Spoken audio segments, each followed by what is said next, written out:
Cet épisode est aussi soutenu par l'école d'apnée Blue Addictions. Elle est basée dans le sud de la France, à La Londe-les-Morts et Bornes-les-Mimosas. Depuis 2011, Blue Addictions propose des formations AIDA et FFESSN. Vous pouvez vous y former comme MEF1, passer votre RIFA ou encore faire votre AIDACA. Que vous soyez un club, un débutant curieux ou un apnéiste confirmé, Blue Addictions vous propose des stages variés, des masterclass avec des grands noms de l'apnée, des ateliers sur la compensation avec Federico Manon. Blue Addictions dispose de 2 semi-rigides équipés de potence amovible et de 2 centres pour vous recevoir avec confort. Blue Addictions, c'est aussi une équipe d'apnéistes compétiteurs au niveau international avec la Blue Addictions Pro Team. Merci à l'équipe Blue Addictions de soutenir le podcast Freediving Family. Bienvenue sur la Freediving Family, le podcast 100% apnée, 100% francophone. La Freediving Family, ce sont des interviews pour explorer les motivations, les peurs, les déclics et découvrir les parcours inspirants de nos femmes et nos hommes dauphins.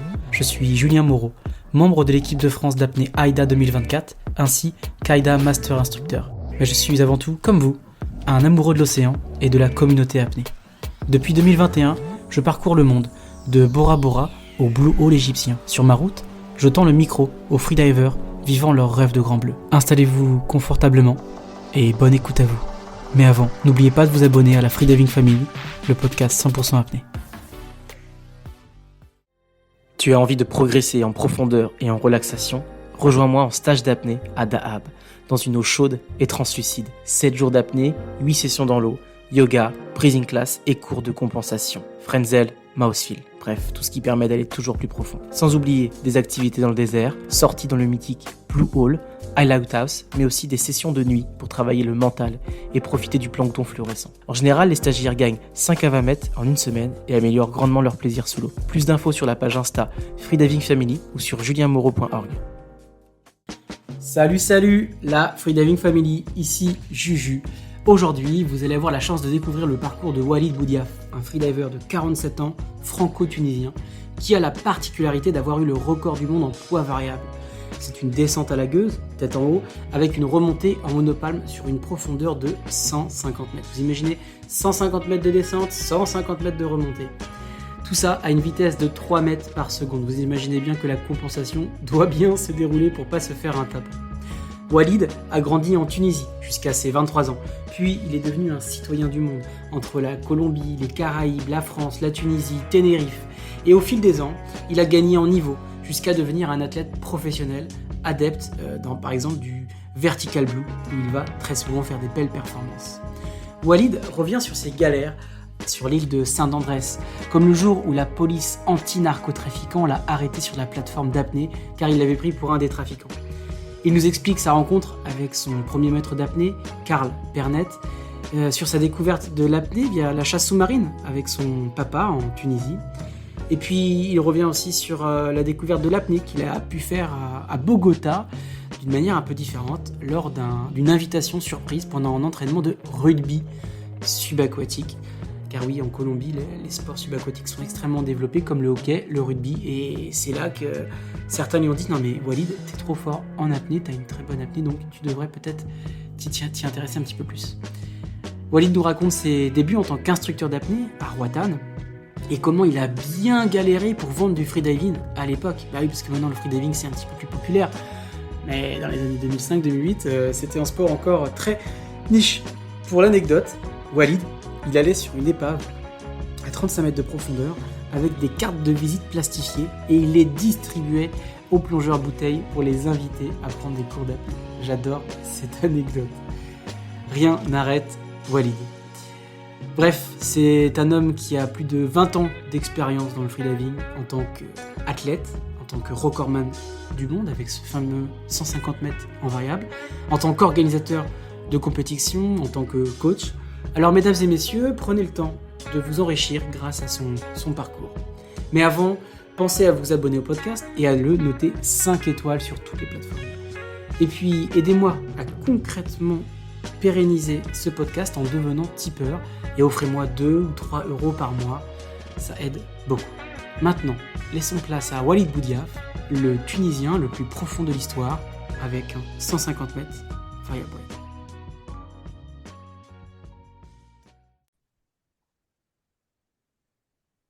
Bonjour Walid. Bonjour Julien. Eh ben, bienvenue sur le podcast de la Freediving Family. On est très content de recevoir l'homme le plus profond de l'histoire de la Tunisie. Je me trompe pas si je dis ça? Oui, on peut dire ça. Merci pour l'invite. Non, mais normal, tu fais partie des grands noms de l'apnée. Et d'ailleurs, il y a quelques années, tu m'avais vraiment impressionné. D'ailleurs, j'ai remontré la vidéo il y a pas longtemps à ma maman de tes 150 mètres de descente en variable que tu as réalisé à Sharm el-Sheikh, à Freediving World. Oui. Donc voilà, t'es un grand freediver. Walid, est-ce que tu peux quand même te présenter un peu dans les grandes lignes? Où est-ce que t'es né? Où est-ce que t'as grandi? Est-ce que t'as un club dans lequel tu t'entraînes? Quel âge tu as? Tout ça, tout ça. Alors, ouais, bah, en résumé, je m'appelle Walid Boudiaf. Je fais de l'apnée depuis à peu près une vingtaine d'années. À l'origine, bon, je suis né en France, mais j'ai grandi en Tunisie, de parents mixtes, en fait, de père tunisien et de mère française. Et ça fait, ouais, comme je te disais, 20 ans que je pratique l'apnée de compétition. Au début, c'était plutôt la chasse sous-marine que je pratiquais en Tunisie. J'ai grandi là-bas jusqu'à l'âge de 23 ans à peu près, 22 ans. Et ensuite, j'ai commencé à voyager, puis j'ai débarqué en Amérique du Sud, en particulier en Colombie. Et c'est là que j'ai découvert l'apnée un petit peu par hasard. Et de fil en aiguille, voilà, je me suis mis à la compète et petit à petit, j'essaie de gravir les échelons. Ça a pris du temps. Et, euh, et voilà, sinon, par rapport à mon âge, ouais, tu m'as dit, j'ai 47 ans. Et qu'est-ce que tu m'as demandé d'autre? Ouais, bah là où t'étais né, enfin, du coup, 0-23 ans en Tunisie, t'étais dans quelle ville? T'étais en bord de mer, je suppose, pour être un chasseur sous-marin. Ouais, ben, la Tunisie, c'est un petit pays, tout est proche de la mer. Enfin, le littoral, il est assez long. Donc, j'ai grandi à Tunis, c'est la capitale. J'ai fait mes études supérieures aussi. Et voilà, ensuite, je suis retourné en France un tout petit peu, juste pour terminer mes études, pour faire un DSS en informatique. J'étais informaticien à la base, rien à voir. Ok, ah, t'étais informaticien? Ouais. L'informaticien le plus profond du monde? Je crois qu'il y en a pas mal dans le monde de l'apnée, en fait, qui le sont aussi. Il y avait Umberto Pellizzari, je crois, qui l'était aussi, quelques autres. Mais bon. Ah ouais, Umberto Pellizzari, l'italien, il était informaticien aussi, je savais pas ça. Ouais. Ouais, mais bon, Ok. j'ai peu pratiqué. Enfin, je l'ai pratiqué en Colombie quand je suis arrivé au début, puis après, la passion était plus forte, donc j'ai finalement décidé de faire que de l'apnée. Et du coup, donc tu quittes la Tunisie à tes 23 ans, le diplôme d'informaticien en poche, tu pars en Colombie, tu découvres l'apnée. C'est quand que tu décides d'en faire ton métier? Parce qu'aujourd'hui, tu es freediver professionnel, tu gagnes ta vie grâce à l'apnée. Donc félicitations déjà parce que c'est pas facile. Ouais, Quand c'est est-ce pas que tu as évident. fait cette transition pro? Qui sont tes partenaires? Est-ce que ça a été simple? Est-ce que ça a été une galère? On va pas dire que ça a été simple, c'est sûr, ça a pris beaucoup de temps. Euh, Ça pourrait prendre pas mal de temps à tout, à tout raconter, mais en résumé, en fait, au tout début, tu sais, il y a une vingtaine d'années, c'était en 2000, ouais, en 2005, c'est ça. L'apnée, c'était pas vraiment aussi populaire qu'aujourd'hui, que ça l'est aujourd'hui. C'était plutôt un sport, enfin, très niche. J'ai grandi un petit peu avec le Grand Bleu, enfin, j'étais un petit peu la génération Grand Bleu. Et donc j'avais entendu évidemment parler du sport et j'ai toujours été proche de la mer en Tunisie. Quand j'ai grandi, même en étant enfant, mes parents passaient le plus clair de leur temps en bord de mer et on faisait beaucoup de chasse sous-marine en fait, mais vraiment sans aucune notion, quoi, juste prendre un fusil et aller sous l'eau avec un masque et un tuba, Ouais. et puis des palmes courtes, même pas de combi ni rien. Donc, des connaissances très rudimentaires et j'ai grandi comme ça. Mais j'avais commencé à, je sais pas, à 5-6 ans par là. Mais bon, ça a toujours c'est resté un hobby, quoi. Une À passion. 5-6 ans, tu faisais déjà de la chasse sous-marine. Oh, peut-être pas de la chasse sous-marine, mais de la natation, oui. J'avais commencé la natation en club à 5-6 ans. Puis ensuite, la chasse sous-marine, peut-être vers l'âge de 11 ans, 12 ans à peu près. Ouais, encore très jeune Mais quand même. bon, c'était très, très. Comment dire, enfin, c'était estival, quoi. C'était les étés qu'on passait Hmm. en bord sur la côte nord de la Tunisie, en Méditerranée. j'ai toujours été très proche de la Méditerranée, et puis j'ai baigné en fait dans cette culture depuis tout petit. Donc c'est vraiment ce qui m'a passionné, qui a bercé mon enfance et ma jeunesse, et ce qui m'a inspiré par la suite. Mais bon, l'apnée en tant que telle, l'apnée compétitive, j'ai découverte bien après, en Colombie, où je suis arrivé par hasard. Donc, je suis parti d'abord en France, comme je te disais, pour terminer mes études. Et ensuite, grâce à une prof argentine que j'avais sur place, j'ai terminé en Argentine. Et j'ai passé 6 7 mois là-bas. Ça m'a un petit peu, on va dire, bouleversé, enfin, changé l'image, la vision que j'avais du monde. Ça m'a ouvert les yeux. À la fin du stage, j'avais pris mon sac à dos et j'ai fait tout le tour de l'Amérique du Sud. J'ai appris l'espagnol et ça a été vraiment un gros, gros changement pour moi. Ensuite, je suis retourné un petit peu en France, mais juste quelques mois. Je me sentais pas trop, trop, on va dire, comment dire, ça manquait d'exotisme, on va dire, en Europe. Et donc, j'ai décidé de repartir en Amérique du Sud et j'ai atterri en Colombie grâce à un pote que j'avais connu en Argentine. Et, euh, et là, au début, ben, c'était un petit peu un choc au début parce que c'est des pays qui m'ont toujours attiré depuis tout petit, l'Amérique latine, l'Amérique du Sud. Mais en fait, enfin, vivre là-bas sans aucune expérience, sans connaître, sans rien connaître, ça n'a pas été évident au début. T'as eu Et des grosses galères? ouais, on va dire ça, oui. Parce que là, les gens, on est sur l'audio, mais j'ai vu ta tête un peu se transformer. On sent que tu as des anecdotes de galères pour t'installer en Colombie. Tu peux nous en raconter quelques-unes? Ouais, ben, au début, j'étais arrivé un petit peu sur un coup de tête, quoi. J'avais rien, j'avais pas d'argent en poche, peut-être 300 $ pour commencer. Ah oui, t'es arrivé avec 300 euros, quoi. Allez, hop. Ouais, je sais plus à l'époque. Et je me rappelle que j'étais même allé voir l'ambassade de France pour voir s'il y avait des options bah, de boulot, d'être sur place, mais il y avait rien du tout. Il y avait très peu d'étrangers à l'époque qui allaient en Colombie. C'était encore un pays un petit peu dangereux, qui venait juste de sortir enfin, toute la guerre qu'il y a eu dans les années 80-90. Et donc, c'était un petit peu tendu au début. Et finalement, j'ai commencé à trouver du boulot dans les langues, en fait, parce que j'ai la chance d'avoir appris plusieurs langues en étant petit. Déjà, en ayant grandi en Tunisie, ben, on a la chance de parler français et arabe en même temps. Hmm. Et ensuite, l'italien, grâce à la télé italienne qu'on avait sur place quand j'étais gamin. Donc tu parles Et italien, tu l'espagnol, parles un petit tunisien, peu, arabe, bon. espagnol et français. L'italien, c'est juste, enfin, parce que j'ai grandi avec des dessins animés en italien et tout ça. Mais bon, l'espagnol, c'est vraiment devenu ma langue de tous les jours. Tu vois, je commence à bafouiller un petit peu en français. Hmm. Le français, c'est ma langue maternelle, mais ensuite, bon, en Tunisie, on parle arabe et le dialecte tunisien aussi. Donc, ça m'a aidé un petit peu. Puis après, donc, apprendre l'espagnol, ça n'a pas été trop dur. Puis bon, l'anglais, évidemment, c'est nécessaire. Puis après, un tout petit peu de portugais parce que j'étais au Brésil aussi. Mais les langues latines, de toute façon, ça se ressemble beaucoup. C'est assez facile à apprendre une fois qu'on en a pris une. Ouais. Donc t'es polyglotte et ça t'a aidé à trouver du travail sur place alors. Oui, donc j'ai commencé à donner des cours de langue, de français, d'arabe, d'anglais.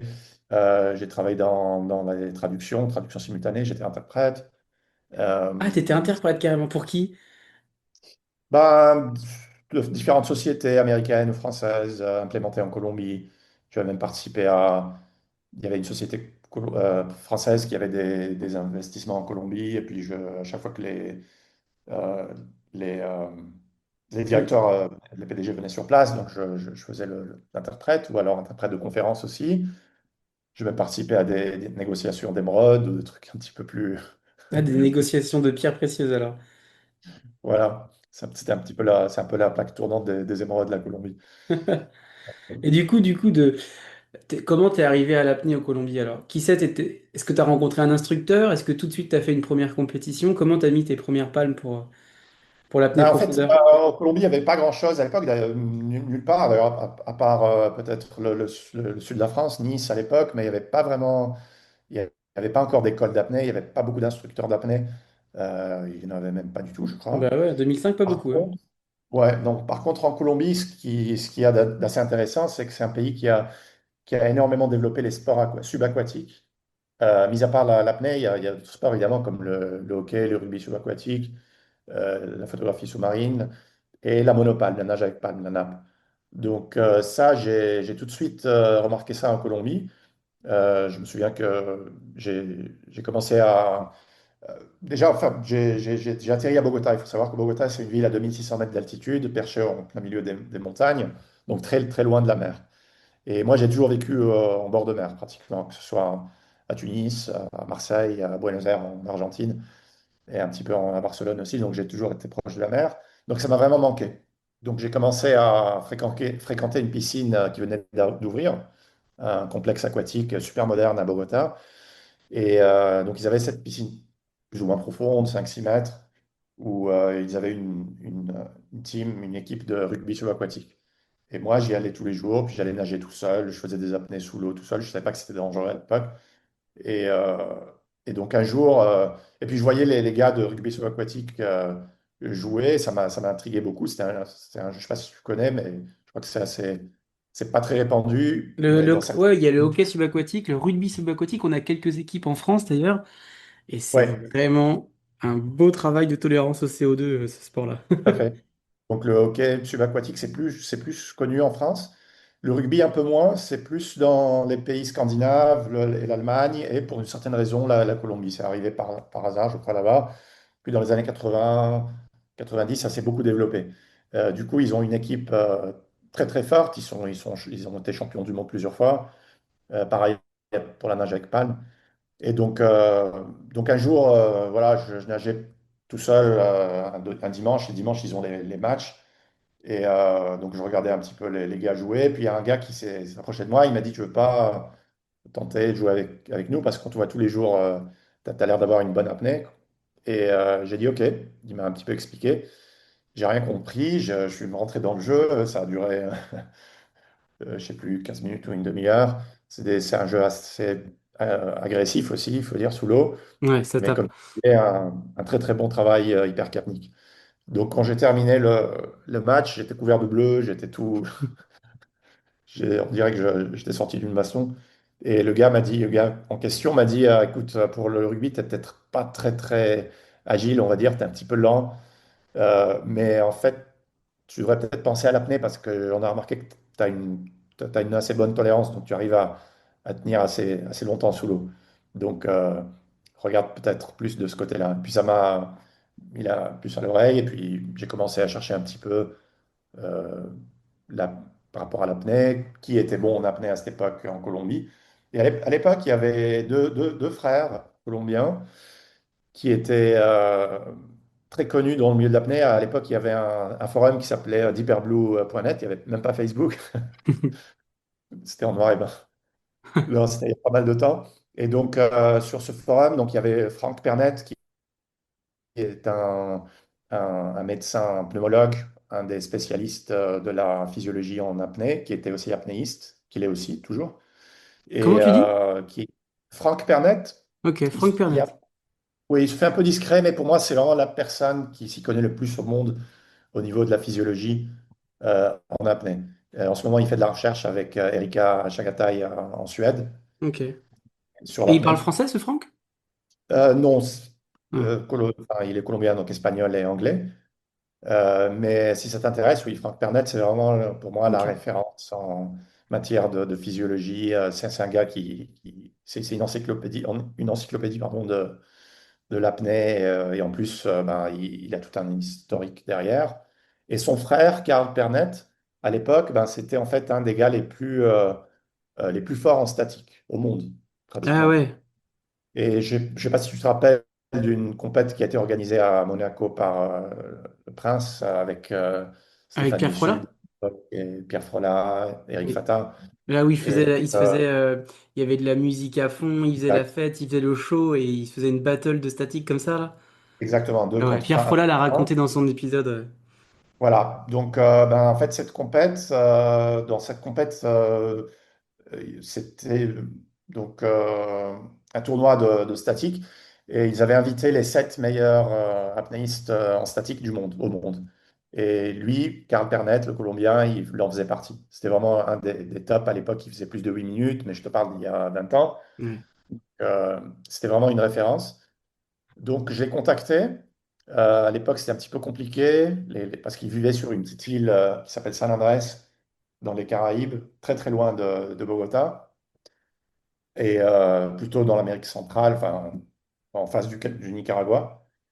Et ça m'a pris un an pour essayer déjà de comprendre ce qu'il dit, parce qu'il y avait un petit peu de mal euh, au niveau de l'élocution, et puis c'était un personnage assez particulier. Enfin bref, donc je suis parti le voir sur l'île en question, et à l'époque j'avais même pris un avion de marchandises, je me souviens, j'attendais toute la journée ou plusieurs jours à l'aéroport pour qu'un pilote accepte de me prendre, et puis j'ai atterri sur San Andrés, pas loin de l'Amérique centrale. Et là, ça a été le déclic. En fait, c'est là où le gars m'a emmené pour la première fois en mer et m'a fait découvrir l'apnée de profondeur.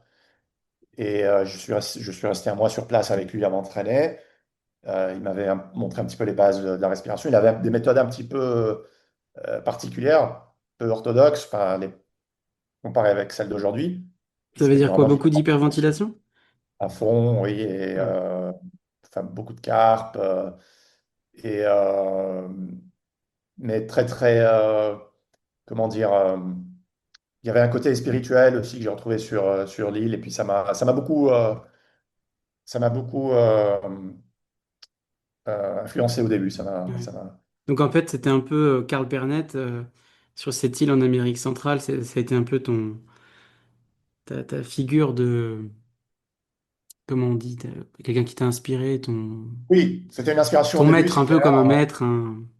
Oui, tout à fait, oui. Je me rappelle le premier jour, il est venu me chercher à l'aéroport, il était habillé tout en blanc, puis on défilait avec sa voiture en bord de mer. On voyait enfin, la mer Caraïbe de San Andrés, qui est un spot magnifique sur le côté ouest de l'île, qui est protégé donc des vents alizés. Et c'est un secteur qui s'appelle le Nirvana. Et j'en ai fait un petit peu c'est là où plusieurs années après, j'ai développé mon école et j'ai commencé à donner des cours, etc.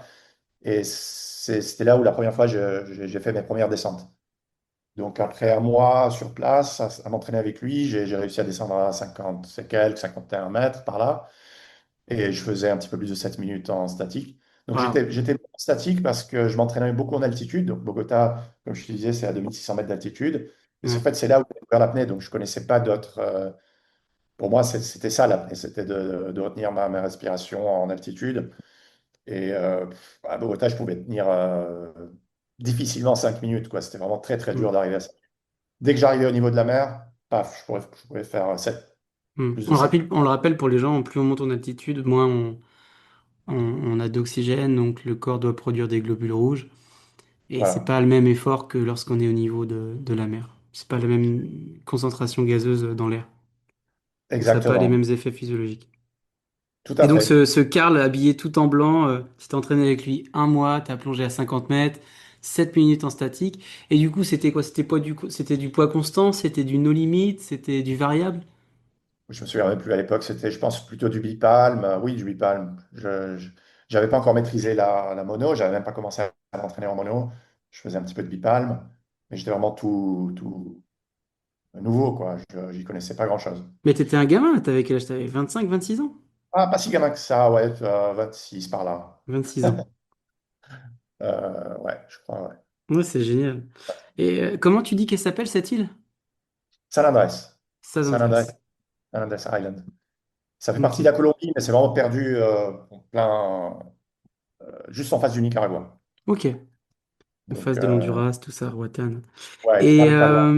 Walid, ça a été quoi la next step pour toi après cette rencontre avec Karl, cet entraînement pour aller vers l'apnée? Bah, écoute, ça a été une période intéressante au début. Les tout débuts, c'était vraiment l'inspiration, la recherche de l'inspiration, de connaître un petit peu les bases de ce sport totalement méconnu pour moi. J'ai eu de la chance de ne pas me m'être blessé parce que, enfin, on découvrait un petit peu, j'ai été un petit peu des pionniers pour le dire ainsi, enfin, Bah oui, à surtout l'époque, ouais. enfin, eux.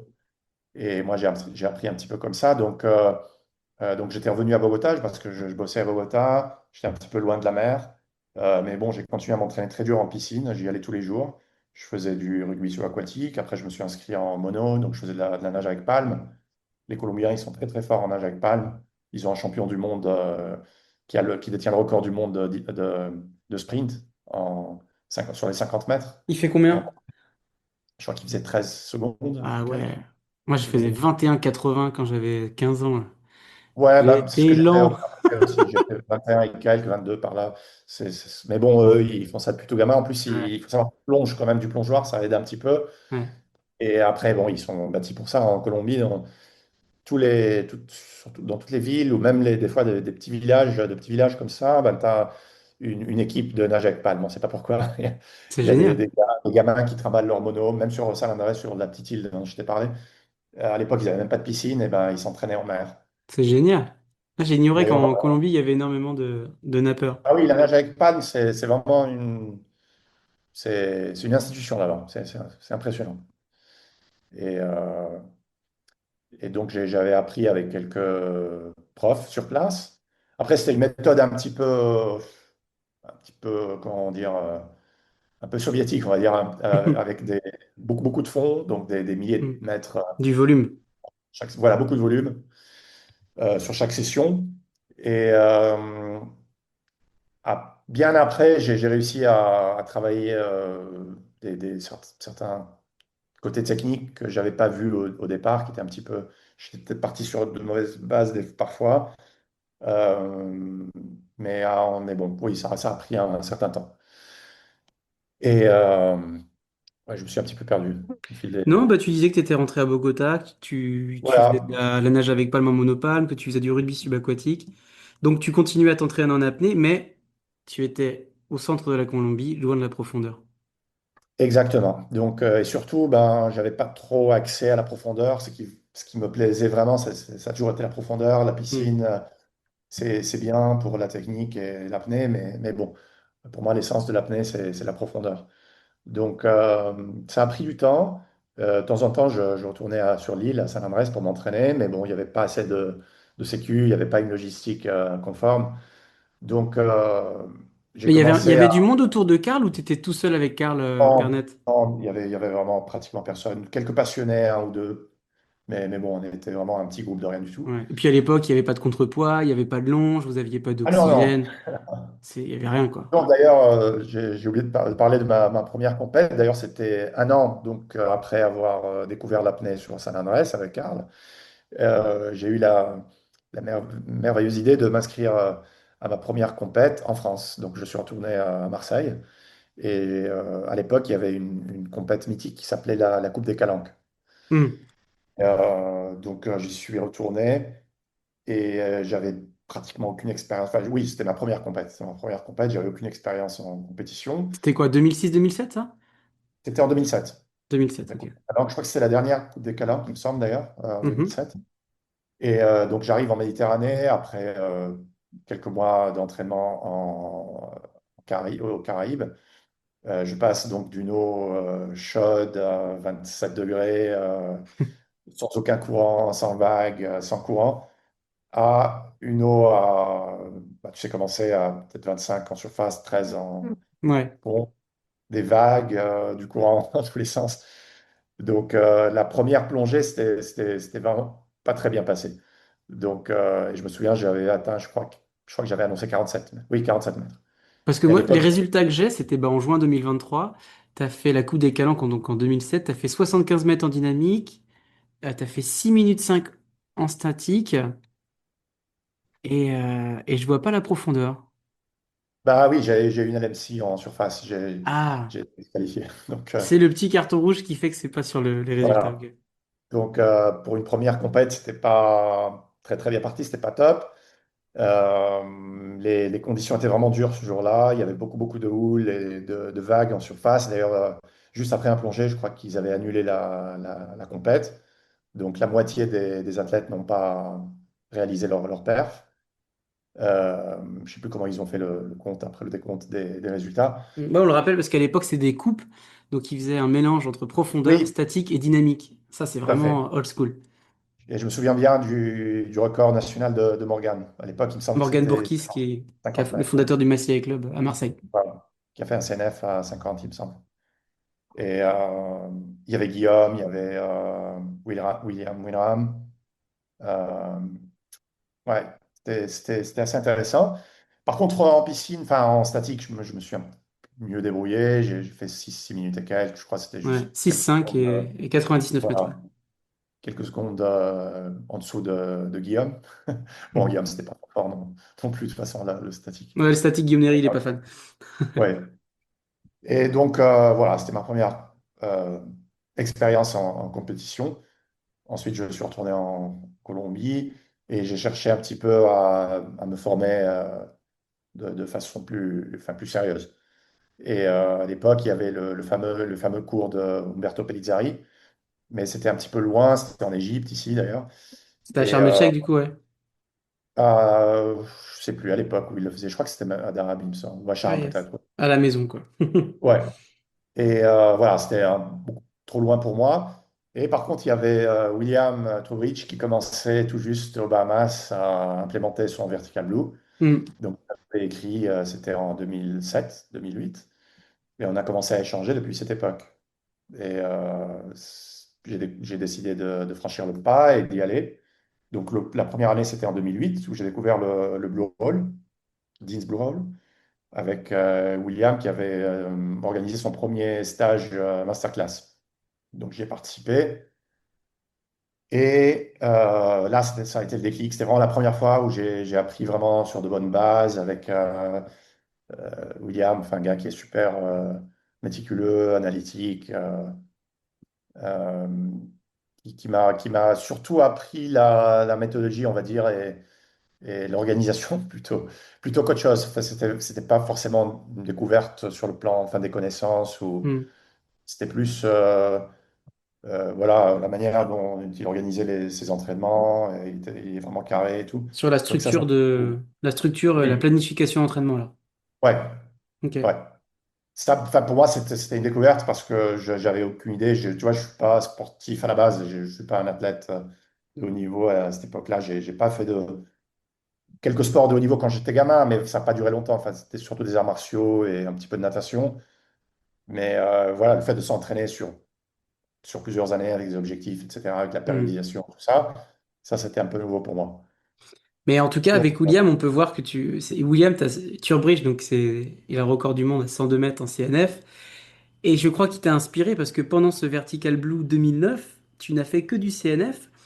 Tu as fait 60 mètres carton blanc, 54 mètres CNF carton blanc, 63 mètres CNF carton blanc. Est-ce que c'est William qui t'avait un peu inspiré à faire de la brasse? oui, tout à fait. Mais bon, après aussi, le choix de la brasse s'est fait un petit peu par obligation, on va dire, parce qu'à l'époque, mon gros problème, c'était la compense. J'arrivais pas à compenser correctement. Je Ok. savais pas compenser correctement. Du coup, je descendais la même chose, que ce soit en poids constant, bipalme, en immersion libre ou sans palme. Donc, je me suis dit, tiens, tant qu'à faire, je vais faire du sans palme Ouais, et je vais faire un truc un peu plus décent, un peu plus correct, quoi. ouais, ouais, c'est Ça faisait 63 plusieurs. CNF, c'est solide, hein. Très Ouais, solide. bah en fait, je cherchais le record de France à l'époque parce qu'au début, au tout début, je représentais la France. Il n'y avait pas beaucoup d'autres choix. Enfin, il y avait Aïda France et pour moi, c'était le choix naturel vu que j'ai les deux nationalités. Et donc, voilà, j'étais derrière le record français. Et, euh, et ensuite, sur la compète, j'ai eu pour la première fois. Euh, j'ai dû affronter vraiment ces difficultés, la compense et surtout l'aspect mental, la gestion du stress et les nerfs en fait avant la compète. Ça, c'était vraiment un truc qui m'avait beaucoup. C'était vraiment un gros obstacle. Et comment il s'exprimait ton stress à l'époque? Bah, surtout en fait, dès le demi-tour, en fait, dès que je touchais le fond, dès que je touchais le plateau, que j'accrochais, j'arrachais le tag, le témoin. Et ben, à ce moment-là, j'avais une espèce d'appréhension, d'adrénaline en fait, Ouais. qui se déclenchait. Et j'avais beaucoup de mal à gérer ce stress. Ouais, t'avais un Ça m'a... stress au touchdown. Oui, Et curieusement, du ouais. Bon, coup, après, ouais, t'avais une anxiété en te disant, oh putain, c'est profond là. ouais, qu'est-ce que je fais là? Qu'est-ce que je fous là? Je Ah, je crois qu'il y a comprends rien. plein d'auditeurs qui ont déjà dû se dire ça. Oh là là, Oui. c'est profond, faut que je remonte. Après, il faut remonter à la brasse. Ouais. Et ça m'a pris du temps. Ça m'a pris un certain temps. Je crois que c'était mon premier vrai obstacle. Et comment tu l'as Avec, réglé cette peur après ton touchdown? bah écoute, j'ai dû faire pas mal de boulot introspectif. Avec le cours, durant le cours avec William, c'était intéressant à l'époque. La masterclass de William, il avait invité plusieurs personnes dans plusieurs disciplines différentes. Donc il y avait un gars qui faisait de la programmation neurolinguistique La PNL, et ouais. un spécialiste de yoga aussi à un niveau mondial. Et donc, il y avait un côté intradisciplinaire qui était assez intéressant. Et donc, j'ai essayé d'appliquer un petit peu ces techniques, la programmation neurolinguistique, il y avait même un petit peu d'hypnose, un peu de méditation tout court. Donc, je pense que ça m'a aidé. Mais après, bon, au-delà de ça, c'était plus le fait de pratiquer, je pense, et l'expérience et de répéter, répéter. Je crois qu'il n'y a pas de secret.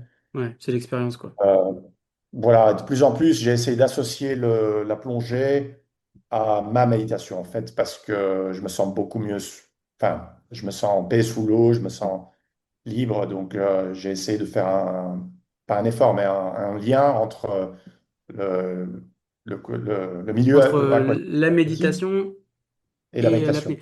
Du coup, ça veut dire qu'à terre, tu fais beaucoup de méditation?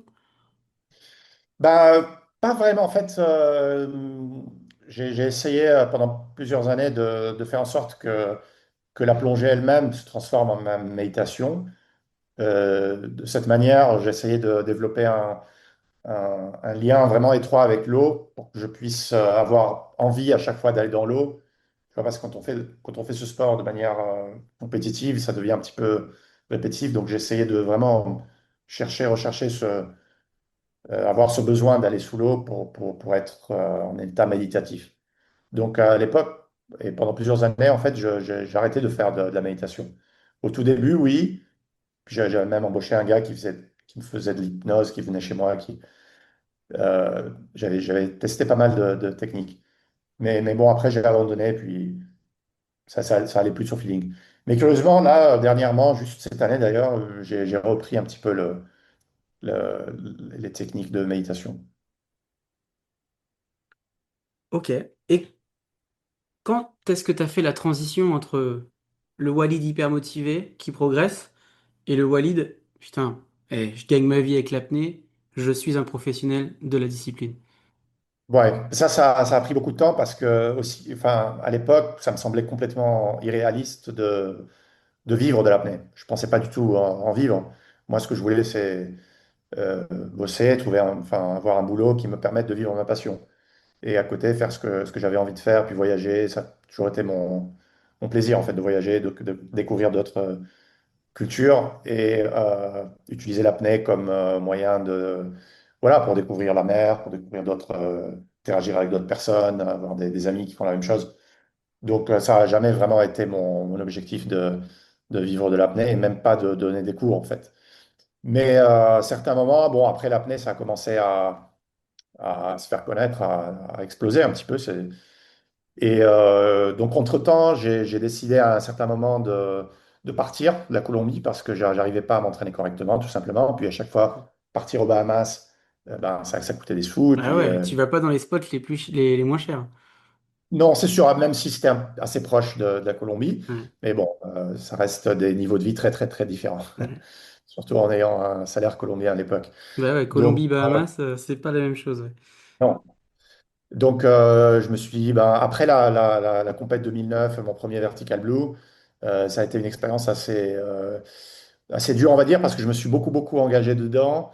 Je voulais coûte que coûte réaliser cette performance. Le record de Et à France, du l'époque, coup? oui, mais ça m'a coûté beaucoup enfin, sur plusieurs côtés, financièrement, émotionnellement, énergétiquement. Je suis retourné en Colombie, j'avais plus un rond, j'avais plus de copines, j'avais plus rien, j'avais plus de boulot. Donc à l'époque, j'étais vraiment plus que passionné, quoi. J'étais un peu obsédé, on va dire. Et puis, j'hésitais pas à, À tout voilà, donner. oui, trouver de l'argent par-ci par-là pour essayer de financer. Parce que le financement, c'est toujours notre gros souci aux Eh oui, apnéistes. toujours. Donc, la compète 2009, le Vertical Blue, ça a été vraiment un gros enseignement. ça m'a vraiment appris à me calmer et à faire les choses un peu plus avec la tête, on va dire, avec le cerveau. Et donc, je me suis dit, ben, il faut que je parte. Il faut que je parte de Colombie. Il faut que j'aille quelque part où je puisse vraiment m'entraîner sérieusement si j'ai envie de faire ce truc correctement. Et au moins, du côté, enfin, pour la sécu aussi. Donc, j'ai fait une liste, tu vois, des spots qui, selon moi, offraient les meilleures conditions pour s'entraîner et pour vivre aussi sur place. Et donc, bah, il y avait sur ces listes, sur cette liste, il y avait Tenerife, dans les îles Tenerife, Canaries. donc dans les Voilà, Canaries, en face du exact. Sahara occidental et du Maroc, alors. Exactement. Donc j'ai décidé de partir puis j'ai trouvé du boulot aussi sur place, toujours grâce aux langues et pas du tout dans l'informatique, plutôt dans le marketing. Et puis c'est tombé tout juste, tout pile poil avec l'époque de la crise, la grosse crise de 2008-2009 et Ouais, l'Espagne était touchée de plein fouet, crise des surtout les subprimes. États-Unis. Voilà, 30% de chomage. Enfin, ça a été assez dur. Hmm. À une époque, je me souviens que j'étais resté pendant plusieurs mois enfermé chez moi, à me demander ce que j'allais faire de ma vie. Mais j'étais bien situé parce que j'étais logé juste en face du spot le plus profond d'Europe, pratiquement, à Tabaïva. Et voilà, je pouvais m'entraîner tous les jours, pratiquement. J'allais à l'eau au moins tous les jours. J'ai fait connaissance avec un Colombien qui habitait sur place, qui me faisait la sécu et qui était mon partenaire. À l'époque, commençait tout juste Miguel Lozano Hmm. à monter sa structure Apnea Canarias, à Canaries. Donc ça n'existait pas trop au départ. Et donc voilà, c'était un petit peu le deuxième élan, quoi. Et pareil, on faisait avec les moyens du bord, on n'avait pas grand-chose, on avait une bouée, une corde, on nageait pendant je ne sais plus combien, sur des centaines de mètres pour Ouais. pouvoir nous accrocher quelque part, descendre, retourner tout remballer, ça prenait des heures. En plus, je bossais le matin, je m'entraînais le soir. C'était costard cravate le matin et ensuite je me changeais, je mettais ma combi, je sautais dans l'eau. Et voilà, c'était comme ça pendant tous les jours, comme ça pendant presque 2 ans, de 2010 à 2012. Mais je crois que ça a été payant parce que tu retournes au Vertical Blue. À l'époque, c'est sponsorisé par Sunto, c'est le Sunto Vertical Blue. Et là, tu fais des très belles performances. Bon, ok, tu fais un blackout sur 98 mètres, mais avant, tu valides 96, 93, 90, qui sont des très belles performances, surtout pour 2012. Est-ce que c'est là que tu as eu la transition pro? Est-ce que c'est là, après ce Vertical Blue, que tu as pu devenir Oui, pro? oui, tout à fait. Ben, quand j'étais aux Canaries, en fait, au boulot, j'étais dans le marketing, je travaillais dans une boîte là-bas. Mais pour moi, c'était le dernier boulot, le dernier job que j'allais faire, que j'allais Le dernier exercer. job. J'adore. Voilà. Donc, bon, j'ai essayé de faire les choses correctement et terminer mon boulot. Ensuite, j'ai démissionné. Et entre-temps, j'ai pris le temps de tout planifier, en fait, et de planifier un peu ma vie d'apnéiste. Donc, j'avais deux trucs en tête. Être, d'une part, je voulais devenir instructeur. Et d'autre part, atteindre les 100 mètres de profondeur, qui était un petit peu le chiffre mythique, le Graal. Et je me disais comme ça, je pourrais avoir un petit peu plus voilà, de crédibilité pour enseigner et monter une école quelque part. Et évidemment, les Caraïbes, ben, ça me manquait beaucoup. Et donc, je voulais retourner de l'autre côté de l'Atlantique. Et j'avais entendu beaucoup parler de Roatan, une autre île dans les Caraïbes, pas très loin de San Andrés d'ailleurs, mais qui appartient à Honduras cette fois-ci. Hmm. Donc, William avait parlé d'Esteban, l'Argentin qui habitait sur place, qui cherchait quelqu'un pour l'aider un petit peu à organiser sa première Caribbean Cup, qui était, qui est devenue un petit peu, à une époque, un petit peu la référence des compètes de profondeur dans la zone Caraïbe. Hmm. Et donc voilà, c'était un petit peu mon projet, mon plan. Ça m'a pris quelques mois pour tout peaufiner. Et ensuite, j'ai pris la décision, j'ai parlé à mon boss, j'ai dit, OK, ben voilà, je démissionne. Et donc, je suis retourné de l'autre côté de l'Atlantique. Je suis allé aux Bahamas, participer au Vertical Blue 2012. Et ensuite, à Roatan, j'ai débarqué au Honduras. Ouais. Et donc pour travailler en tant qu'instructeur, mais aussi pour t'entraîner et participer aux compétitions où on peut voir où tu fais. Tu fais 85 mètres, 91 mètres, 90 mètres. Et petit à petit, tu te rapproches de ton autre rêve, parce que l'instructeur, c'est bon, t'étais validé, mais tu t'avançais de ton 100 mètres. Oui, oui, voilà, je les ai pas atteints aux Bahamas, je les ai atteints après à Roatan, il me semble en 2013, et curieusement pas à La Palme, mais après j'ai basculé j'ai euh, j'ai décidé de mettre à l'immersion libre. Ouais. Et donc, je suis mis à l'immersion libre pendant plusieurs années, c'était vraiment ma spécialité. Euh, et j'ai atteint les 100 mètres plus facilement, curieusement, en Et le immersion libre. 25 mai, le 25 mai 2014, donc à la Carabao Cup, à Roatan, tu réalises en free motions 102 mètres avec un beau carton blanc. Oui, tiens, ça, je m'en souvenais même plus. Oui, Ouais. c'est vrai.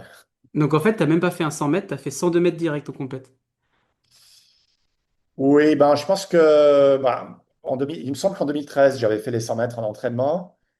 Et puis après, je crois qu'il y avait tout un truc par rapport aux chiffres. Le chiffre tout rond, 100, ça faisait un petit peu peur peut-être. Des fois, on se focalise sur un numéro comme ça sans Ouais. raison.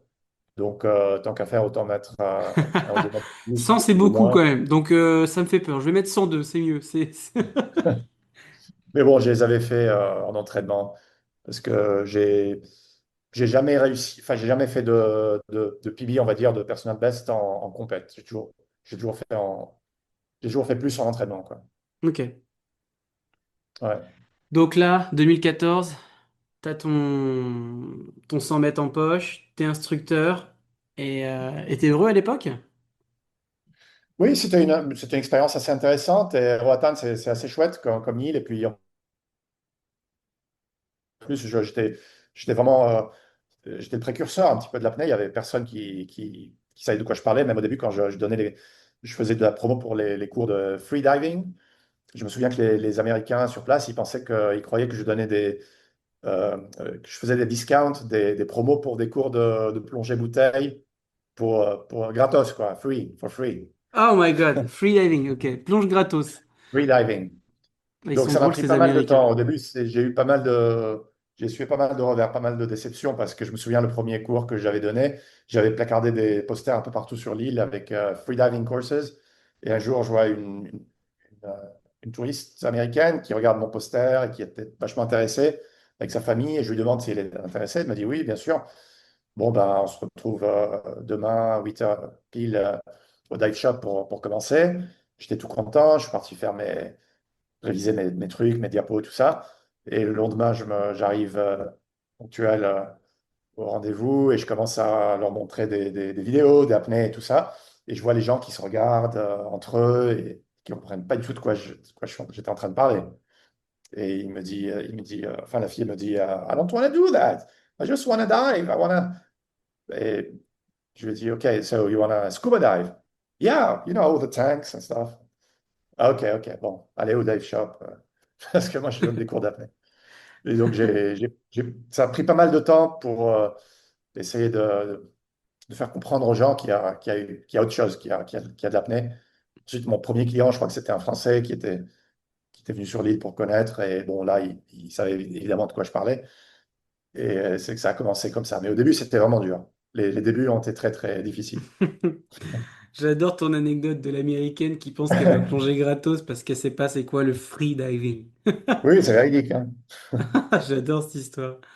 Bon, en gros, t'as essuyé les plats sur la faible notoriété de notre sport à l'époque, mais t'as quand même Ouais. réussi à développer ton business et à avoir ton école à Roatan.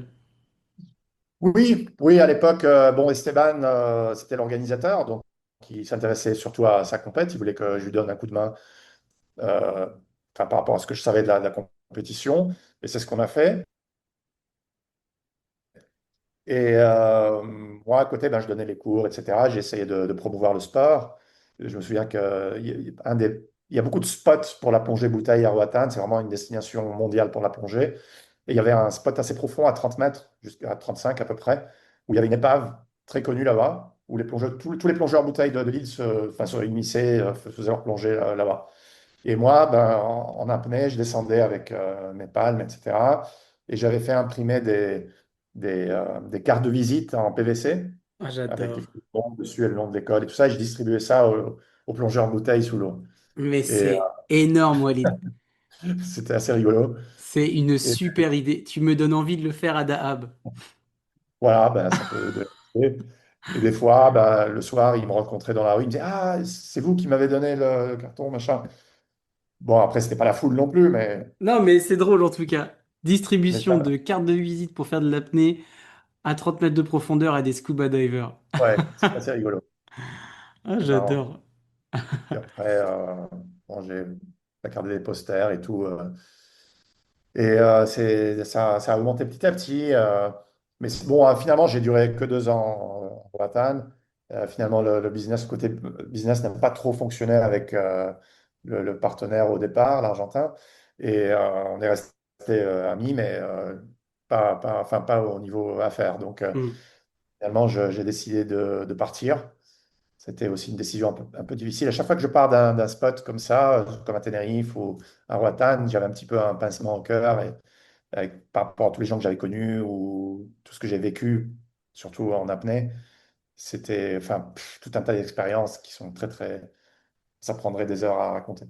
Et donc après, Mais c'est j'ai. pour ça le podcast, il est là pour ça. Tu peux prendre vraiment ton temps. Ah, si je suis lâché sur ça, j'arrête pas. Bon, en tout cas, la Colombie, Bogota, la Colombie, Lille avec Karl, le maître au début. Tu pars à Tenerife, ensuite tu pars à Roatan, tu arrives sur tes premiers 100 mètres, t'es instructeur, tu fais 2 ans sur place, mais hélas, financièrement, ça marche pas assez. Qu'est-ce que tu fais ensuite? Ensuite, je retourne en Colombie. Je retourne en Colombie, ça m'a toujours manqué. C'était un petit peu ma seconde, enfin, mon second chez moi. Et j'ai décidé de retourner. Puis je me suis dit, tiens, tant qu'à faire, vu qu'il y a des gens qui essayent de commencer un peu partout leur business d'apnée, puis leur école et leur compète, pourquoi ne pas le faire chez ce que je considérais chez moi, enfin, là où Hmm. j'ai découvert l'apnée, là où je suis descendu pour la Et tu première parles fois sur l'île, l'île de voilà, Karl. voilà, à Saint-Andrés. Donc je me suis dit, je vais retourner sur place et je vais tout organiser. Je vais avoir mon école, enfin, surtout ma structure, ma plateforme, etc. Et le plus important, une équipe humaine. Parce que ça Hmm. m'a toujours fait un petit peu rêver. Et j'avais toujours en tête, enfin, mon modèle, c'était l'école de Nice, dans le sud de la France. Et ça m'a Le toujours fameux fait, SIPA. voilà, ça m'a toujours fait rêver, ça m'a toujours inspiré. Enfin, quand j'ai commencé l'apnée, j'ai regardé toutes les vidéos de Guillaume Néry, de Loïc Leferme, de Pierre Frolat, enfin, tous ces gens-là, et surtout à Nice. Et j'ai trouvé ça exceptionnel. J'ai trouvé que c'était vraiment le chemin, enfin le moyen de persévérer dans ce sport tout en étant safe Hmm. et en progressant, entouré d'amis, parce que j'ai toujours considéré que l'apnée, c'était ça aussi. Donc je me dis, tiens, je vais essayer de faire ça à Saint-Andrés, pourquoi pas? C'était un petit peu plus difficile que ce que je pensais au départ, mais j'y suis allé, puis j'ai mis toute mon énergie dedans. J'ai vécu de tout, des choses bien, des choses horribles, tout T'as vécu type des de choses horribles, ça veut dire difficultés. quoi? Ah C'était oui, oui, quoi tes grosses j'ai galères? beaucoup, beaucoup. San Andrés, il faut savoir que c'est une île. Le spot, il est magnifique. La mer est vraiment magnifique. On a 200 mètres de profondeur juste à quelques centaines de mètres, enfin 200 mètres de loin Hmm. du rivage. Une eau turquoise, enfin, ça fait rêver.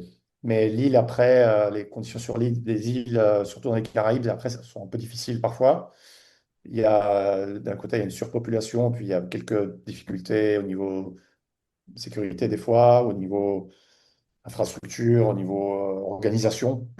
Donc, pour organiser une compète bien faite, enfin, on va dire avec toute la Hmm. sécu, ça a pris beaucoup, beaucoup de temps. Et il fallait avoir l'aval de toutes les institutions sur l'île, une quinzaine d'institutions différentes, du ministère de l'Intérieur, de je sais pas quoi, des gardes-côtes, de l'armée, de la police. Et il y a beaucoup, beaucoup de corruption. Donc, ça passait par des politiciens, par des gens, des fois un petit peu flouches. Et Hmm. voilà, j'ai eu des moments un petit peu folkloriques, on va dire. Et Mais c'est vraiment une toute petite île, je crois qu'elle fait 27 mètres carrés, c'est ça? kilomètres carrés. 27, Kilomètres. oula, 27 mètres carrés, non, mon appart est plus grand. C'est 27 ça, ouais. kilomètres carrés, c'est vraiment tout petit, quoi. C'est tout petit et il y a en moyenne 120 000 personnes qui vivent dessus, mais surtout dans le centre-ville, dans le côté où on s'entraîne, nous, enfin, on s'entraînait dans le sud, il n'y avait pas beaucoup de gens. Mais voilà, c'est assez particulier. Pour s'entraîner, c'est vraiment bien.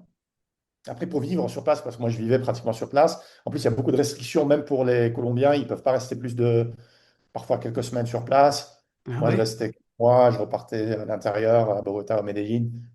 Et ensuite, je retournais. Je faisais des fois 7-8 voyages par année, par an. À cause des papiers, alors de... Et voilà, il y a pas, il y a une restriction parce qu'il y a tellement de gens sur l'île que le gouvernement ne permet pas d'avoir plus de gens. Même des Colombiens ne peuvent pas rester sur place. Ok. Et il faut savoir aussi qu'il y a certains problèmes par rapport à la sécurité, enfin surtout au narcotrafic, parce que ça, c'est sur la route, c'est vraiment sur la route vers la Floride. Hmm. Ce territoire, ça a été un petit peu le bastion des cartels dans les années 80-90. Moi, quand je suis arrivé, c'était fini tout ça, mais on voyait toujours les vestiges, quoi. Il y avait plein de baraques abandonnées, des mansions, des palaces, des trucs. J'ai même habité une fois dans ces trucs qui appartenaient au cartel de Cali à l'époque. C'était assez rigolo, mais qui était dans un spot vraiment, vraiment magnifique. Mais ça, enfin, toutes ces baraques, ça tombait un petit peu en ruine parce que ça a été pris par le gouvernement, saisi. Et il y a des gens qui ont pillé pour chercher enfin, des trésors. C'est un petit peu une île de pirates, ça n'a pas beaucoup changé. Et enfin, oui, j'ai vécu beaucoup, beaucoup d'aventures de Bah tout oui, type. Donc, je vois une ça. fois, Et du coup, est-ce que tu y es toujours, Walid, sur cette île de Saint-Andrés? non, pas vraiment. En fait, j'ai passé donc après 5 ans à organiser des compètes. On a organisé plusieurs compètes internationales, même avec des records du monde. J'ai La organisé, Nirvana, c'est ça? voilà, la Nirvana pour enfin, en relation avec le nom du spot, le Nirvana. Et j'avais organisé le record du monde d'Alessia. Euh, et puis, il y a beaucoup d'amis de partout qui sont venus sur place. Et c'était vraiment une ambiance très, très, très particulière. Au début, je ne pensais pas que ça allait grandir autant. Et finalement, c'est devenu un point de rencontre. Et c'était assez chouette. Et bon, comme je te disais, après, il y a eu des désagréments. Une fois, on s'est fait arrêter par les gardes-côtes parce qu'ils pensaient qu'on était des narcotrafiquants. J'utilisais des. Ils ont embarqué ma plateforme avec moi avec et un gars qui nous aidait, un pêcheur local. Et puis on s'est retrouvés sur le port, escortés par des bateaux avec des gens armés jusqu'aux dents. Et ça a pris plusieurs heures pour pouvoir régler Walid, cette le histoire. narcotrafiquant hypoxique de l'île de Saint-Andrés. J'ai même une photo avec mon safety de l'époque. Euh, euh, Christopher McQueen, qui est au Mexique en ce moment, menotté sur le quai du port avec tous les gars en mitraillette Tu pourrais autour de nous lui. envoyer cette photo qu'on la partage sur le podcast? Ouais, j'essaie de la retrouver, ouais. Ouais, c'est génial. Ouais, bah, en tout cas, des belles galères pour t'implanter sur cette île et y faire de Oui, l'apnée. Je voulais ouais. revenir quand même. Bon, bah, on a vu que en poids constant, tu as progressé 100 mètres, 100 mètres et plus. Tu as beaucoup été présent au Vertical Blue. Mais quand même, j'ai l'impression qu'en termes de performance, le fer de lance de tes réussites, de tes succès dans le sport, c'est quand même ce record du monde à 150 mètres en variable réalisé à Sharm el-Sheikh, à Freediving World. Est-ce que tu peux nous expliquer comment tu t'es préparé pour ce record du monde? Hmm. Voilà, et comment même est née cette idée, comment est née cette ambition? Bah écoute, en fait, l'idée, enfin, elle est née il y a pas mal de temps, curieusement. Ça trottait dans un coin de ma tête depuis pas mal de temps, depuis en fait les tout débuts, quand je regardais les vidéos de Pellizzari, de Pipine, de Loïc Leferme, de Pierre Frolat. Donc, bon, il y avait le No Limit évidemment, mais le poids variable, ça m'intriguait beaucoup plus, parce que le No Limit, c'était un petit peu extrême, et voilà, après, enfin, De ça a toute été façon, arrêté. on peut plus faire de record à nos limites. Plus aucune Voilà, fédération ne le reconnaît. oui. Mais par contre, enfin, le power up, ça me paraissait assez intéressant. Des fois, je l'utilisais comme méthode d'entraînement pour redescendre relax, relâcher et pouvoir compenser. Et j'ai pu progresser d'ailleurs par rapport à la compense, un petit peu, enfin, pas grâce à ça, mais ça m'a aidé un petit peu. Donc, j'avais l'idée, j'ai eu l'idée à l'époque, quand j'étais à Saint-Andrés d'ailleurs, j'ai fait fabriquer une gueuse assez bien faite, en fait, avec un système de freinage progressif selon enfin, la vitesse. Et j'ai décidé de la tester. On l'avait testé sur place et j'ai même tenté d'organiser au moins une tentative de record, pas forcément mondial, mais pour pouvoir faire des perfs avec. Mais bon, ça s'est vite arrêté parce qu'on était un petit peu largué par rapport à la Sécu. C'était un petit peu trop, c'était, trop difficile à gérer. C'était trop Ouais, c'était difficile à limite, quoi. gérer, même avec l'équipe et tout. Donc on s'est dit, voilà, on arrête là parce que c'était trop profond. Et à Ça l'époque, tu devenait, plongeais à combien en variable avec cette gueuse que tu as fait fabriquer à Saint-Andrés? je me souviens plus, mais c'était pas très profond. C'était même moins profond que ce que je faisais en poids constant ou Ah en ouais, immersion. d'accord. Ok. Donc voilà. Donc c'est resté un petit joujou. Il doit être quelque part, je sais plus où. Et en fait, j'ai un peu abandonné l'idée.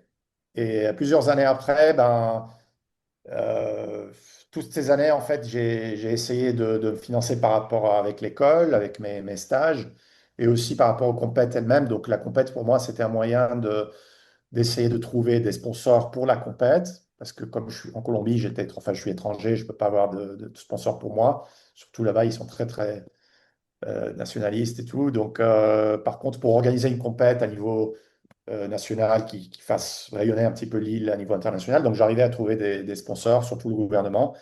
Et puis j'achetais le matos, quoi, la corde, la plateforme, etc. Et puis avec ça, on pouvait s'entraîner. Donc c'était un petit peu ça mon idée, pouvoir monter toute ma logistique pour m'entraîner avec mes potes, avec mon équipe. Et ça a marché jusqu'à un certain moment, jusqu'à l'époque du Covid, en fait. L'année du Covid, on a dû tout arrêter, évidemment. J'étais bloqué à Medellín, donc je vivais à Medellín à cette époque. Pareil, loin de la mer. Et j'avais beau chercher des sponsors, c'était vraiment très, très dur pour Hmm. moi, comme athlète, en tant qu'athlète. Donc ça Oui, m'a pris beaucoup, beaucoup d'années, enfin, comme beaucoup d'apnéistes, je veux bien c'est te beaucoup croire, ouais. des sponsors. Ouais. Et j'étais arrivé à un niveau où si vraiment je voulais aller plus profond, il fallait vraiment que je me consacre qu'à ça. Je ne pouvais pas bosser, surtout donner des cours, ça marchait pas. Et donc, l'année du Covid, finalement, l'État tunisien, parce que je représentais la Tunisie, m'a contacté, la fédération surtout des pêches sportives en Tunisie, m'a contacté, m'avait dit qu'il pouvait me sponsoriser. Et au début, enfin, j'étais même un petit peu incrédule, on va dire, parce que voilà, j'étais loin, ils ne me connaissaient même pas personnellement. J'étais rarement présent en Tunisie donc enfin, toutes mes tentatives de chercher des sponsors ont échoué. Mais ils ont insisté, finalement, j'ai vu que c'était assez sérieux, donc ils m'ont dit, ben voilà, envoyez-nous vos dépenses sur l'année, etc. Puis on va prendre ça en charge par le ministère des Sports.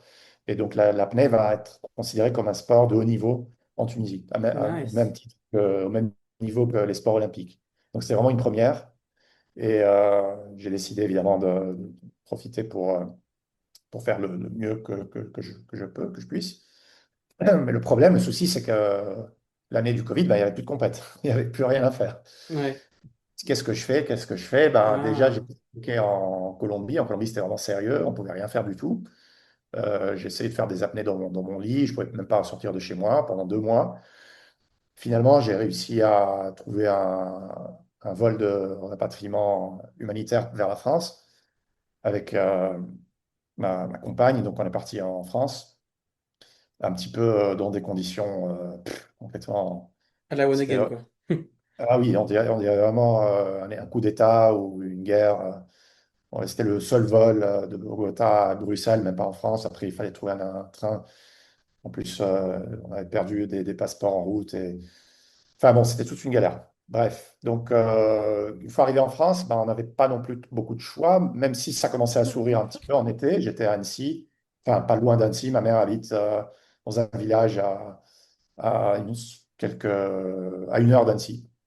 Donc, le seul moyen pour m'entraîner, c'était chez Stéphane Stéphane Toureau. Toureau.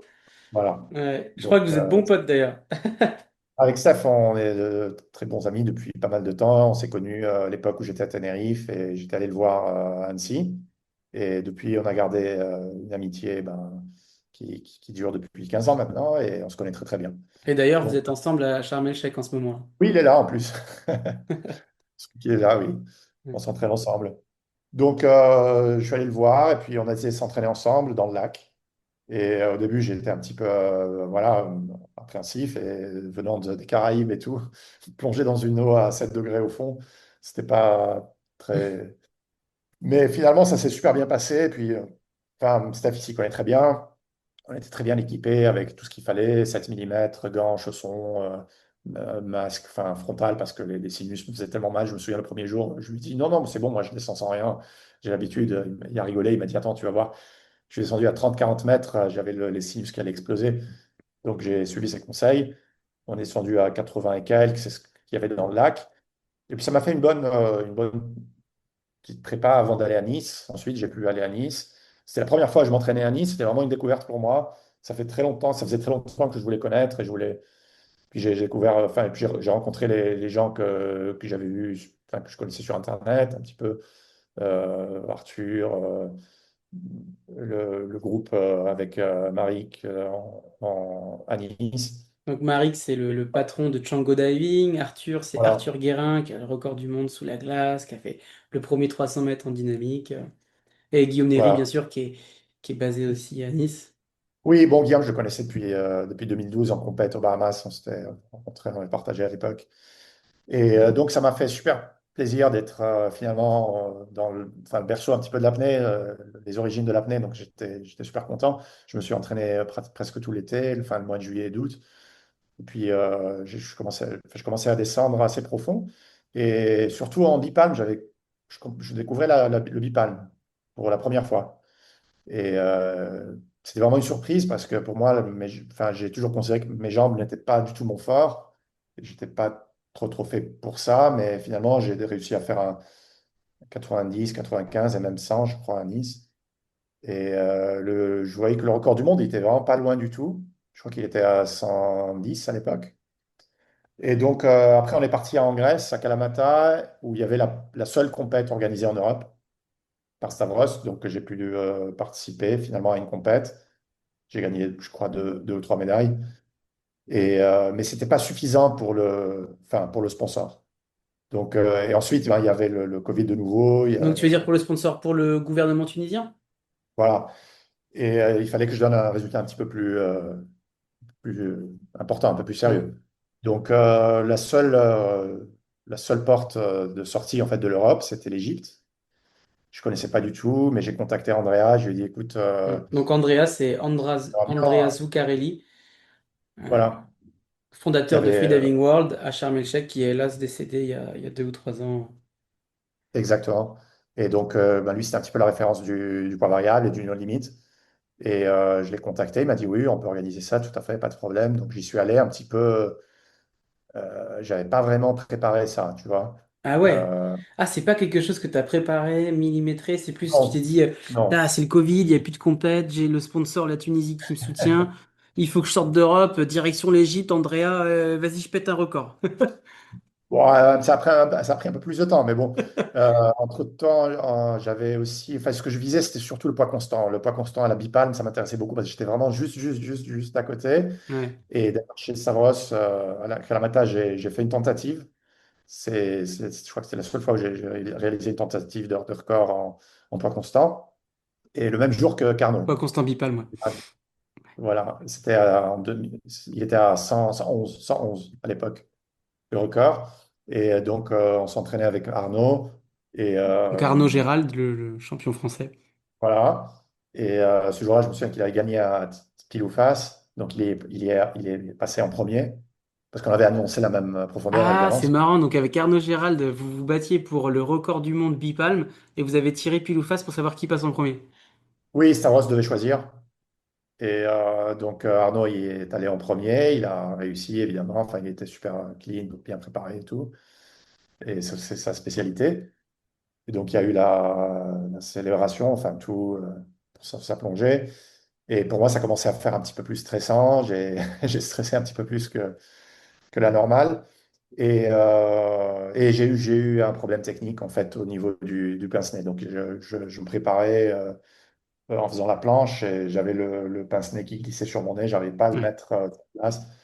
Et j'ai dû commencer l'apnée comme ça. Ça tenait pas, ça tenait pas. À un moment, j'ai essayé vraiment de le tenir. Je pensais que ça tenait. J'ai même commencé la chute libre avec ma main sur le nez. Pas les Et à un meilleures moment, positions là. voilà, qu'est-ce que je fais là? Ça sert à rien. Donc j'ai décidé d'annuler. Parce que d'habitude, je fais jamais demi-tour, mais bon, cette fois-ci, ça n'avait pas de sens. Donc, pour éviter un problème, j'ai annulé. Donc, j'ai raté le record du monde. Mais bon, c'était pas si grave que ça. C'était, c'était juste rigolo. Et donc, on est parti en Égypte. Et en Égypte, en fait, je pensais, à dire honnêtement, je pensais que le poids variable allait être assez facile, assez simple. J'ai beaucoup, beaucoup sous-estimé. Et je voulais faire le poids constant en bipalme, c'était vraiment ma priorité. Et j'ai dit à Andrea, d'ailleurs, je vais essayer de faire les deux un petit peu, on va essayer de s'entraîner, parce que je me suis dit, tiens, bah, en faisant du poids variable, je vais travailler mon adaptation pulmonaire, ma compétence profonde et tout. Donc, en passant sur le bipalme, ça va être un peu plus facile. Mais en fait, c'était un peu bête, parce qu'en fait, c'est vraiment deux disciplines complètement différentes, enfin, qui sont assez spécifiques, surtout à ces profondeurs-là. Et entre-temps, bah, Alexei était venu et a c'était le record. Enfin, le record, il est passé à 113, je crois. Donc, ça faisait un mètre de plus. Et la saison se faisait de plus en plus longue. Donc, ça devenait compliqué. J'avais même fait une annonce de tentative de record en bipale, mais j'ai dû l'annuler. Les juges, enfin, j'avais même payé leur, leur, leur billet d'avion et tout. Et j'ai tout perdu. Enfin, bref. Et j'ai décidé de retarder l'échéance, enfin la date, pour l'année d'après, pour 2021. Donc on est resté en total 4 mois en Égypte. Et finalement, les 2 derniers mois, ben, j'ai fait que ça, j'ai fait que du poids variable.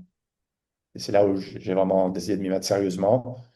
Et ben, il n'y a pas de secret, en fait. Quand on fait les choses correctement, ben, ça paye.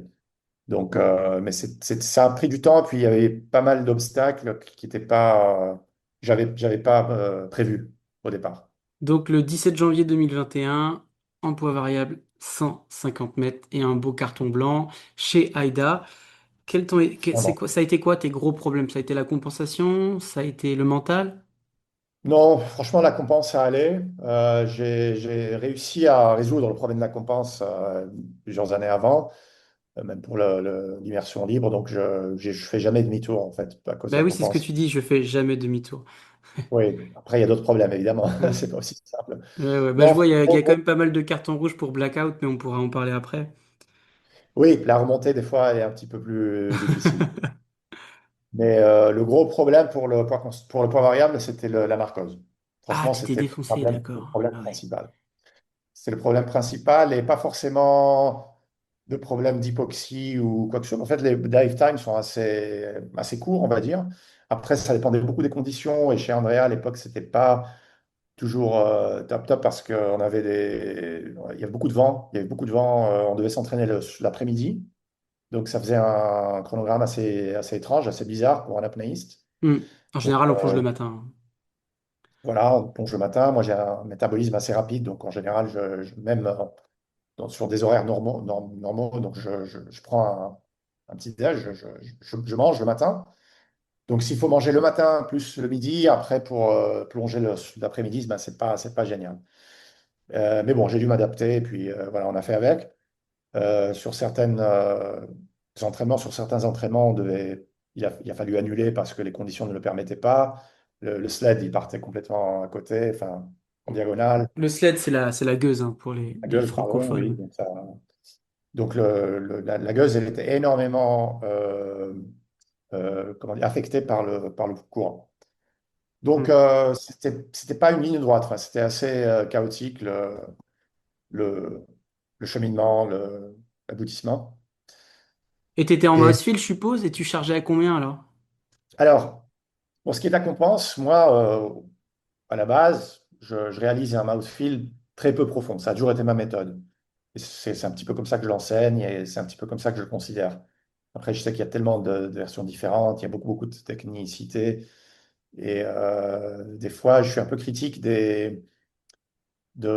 justement de toutes ces technicités, de tous ces noms qu'on donne à la langue par-ci, par-là, au blocage, au machin. Moi, je le vois de manière beaucoup plus Instinctif. simple, on va dire, simpliste, beaucoup plus naturelle, je pense. Alors, mon mouthfeel, d'habitude, je le fais entre 20 et 22 mètres. Je charge donc le mouthfeel, mais vraiment un gros, gros, gros mouthfeel, ce qui englobe donc non seulement les joues et la bouche, mais aussi Aussi la gorge, ouais. la Hmm. gorge, voilà. Les sinus aussi. Il faut savoir que quand tu compenses, quand tu fais ton mouthfeel et tu compenses, ben, Tu fais ta charge, là, ouais. les sinus, ils s'emplissent d'air. Donc, ça, c'est une cavité qui est quand même assez importante. Donc, j'essaye vraiment de remplir à 100%. Parfois même en comprimant pratiquement les joues. Et ça me permet donc à partir de 20 mètres, enfin, j'ai mon alarme à 20 mètres, donc peut-être que je le passe un petit peu. Et ça me permet d'atteindre les 110, 120 et quelques, sans recharger.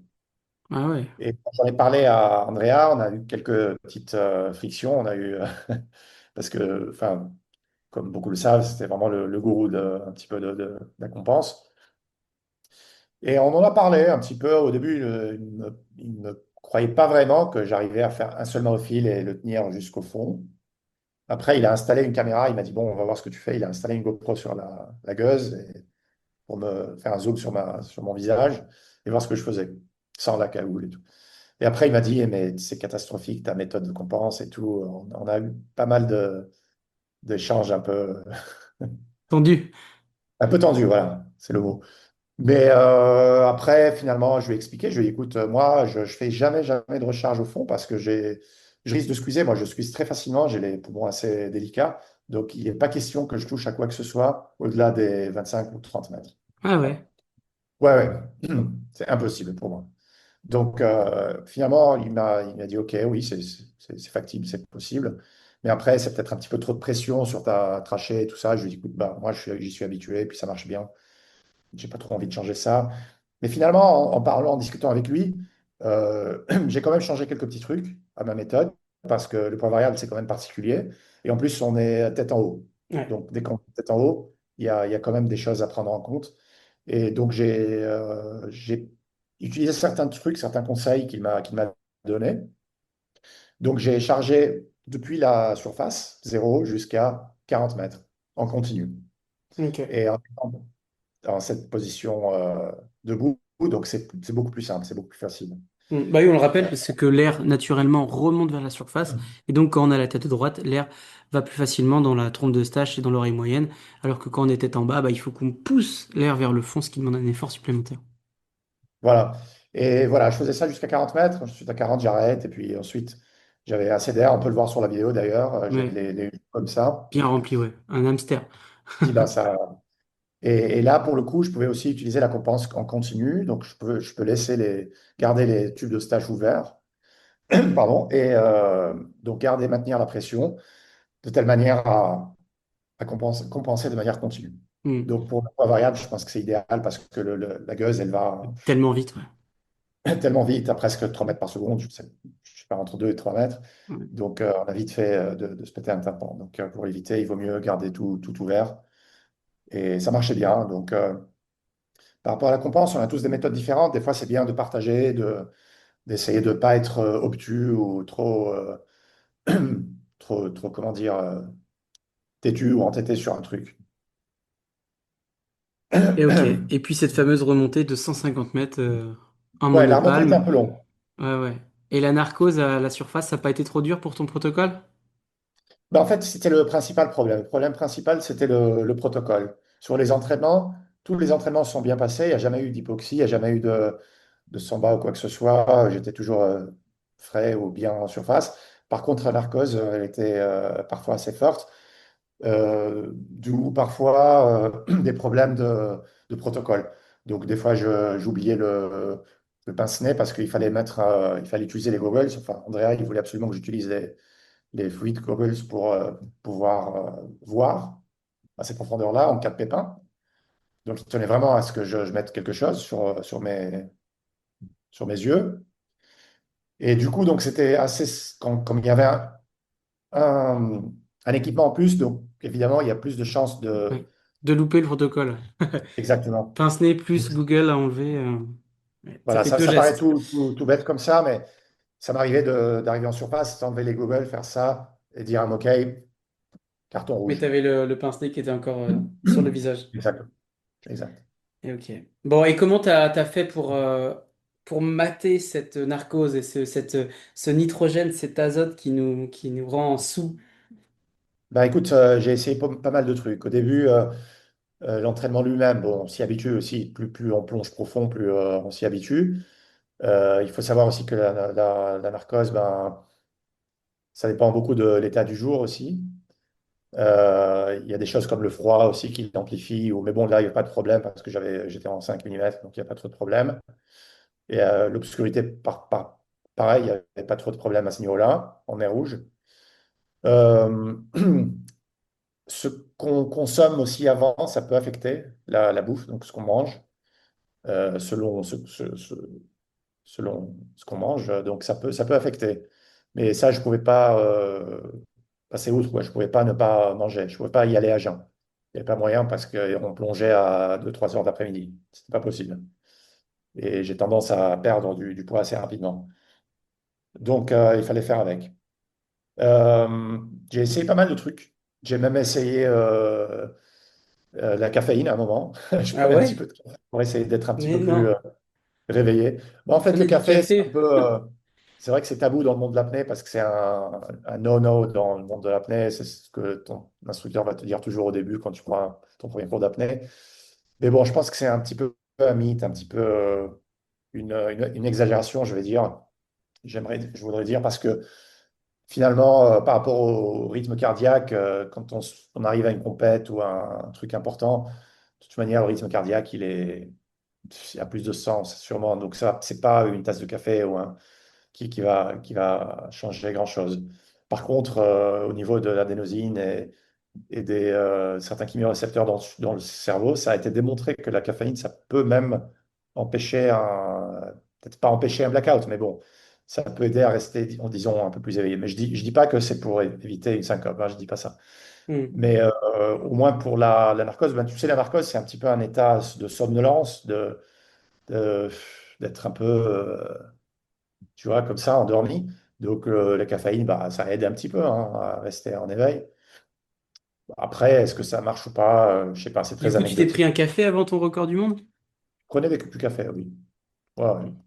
Après, il y a du café aussi qu'on peut prendre en pastille, hein. J'en prends Oui. parfois pour mes entraînements en gym. Donc, ça réduit le côté, comment on appelle ça, les jitters, comme ils disent les Américains. Donc, ça réduit l'excitation. Et tu as par contre l'effet positif de la caféine. Ok. Il y a des gens qui sont intéressés, ça peut se trouver en comprimé. Mais bon, de nouveau, je recommande pas, je conseille jamais de dépendre d'un supplément. De toute façon, les suppléments, ça va jamais être un miracle. Oui, donc Ah, ça finalement, peut vous aider. ce qui m'a beaucoup aidé, je pense, c'était, enfin, le plus important, c'est l'aspect mental, comme beaucoup de choses en apnée. Donc, comme je te disais, ben, la narcose, c'est vraiment un état de somnolence, un petit peu d'être un peu endormi, un peu lourd.